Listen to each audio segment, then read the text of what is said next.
بتوجيهات محافظة أبين اللواء الركن أبو بكر حسين سالم، ومن أجل عاصمة جميلة خضراء تليق بجمال وخضرة محافظة أبين، دشن صباح اليوم بزنجبار الأمين العام للمجلس المحلي الأستاذ مهدي محمد الحامد، ومعه مدير عام صندوق النظافة والتحسين منصور وادي، وحسين الجابري نائب مدير عام الصندوق والمدير المالي. دشنا غرس 1000 نخلة ابتداء من جولة دغلان، وتشمل عدد من شوارع العاصمة ومديريات ومناطق مجاورة أخرى. بسم الله الرحمن الرحيم. اليوم تم تدشين غرس 1000 غرسة نخل في شوارع زنجبار الرئيسية، وهي تأتي بجهود من الأخ محافظة أبين وصندوق النظافة بالمحافظة.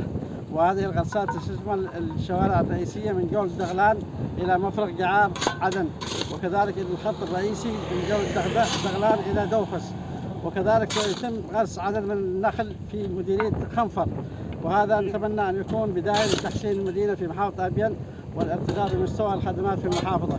نشكر الأخ المحافظ ونشكر الأخ مدير عام صندوق النظافة على هذه الجهود. تأتي هذه الخطوة بتوجيهات المحافظ أبو بكر حسين سالم، وفي إطار إكساء العاصمة بالحزام الأخضر الذي يعكس طبيعة الحياة الخضراء بأبين، والذي من المتوقع الانتهاء منه في العام 2023.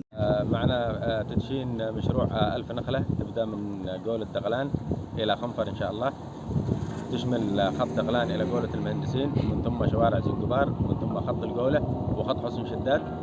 هذا بتوجيهات الأخ المحافظة أبو بكر حسين سالم إلى صندوق النظافة، ولبداية العام إن شاء الله 2023.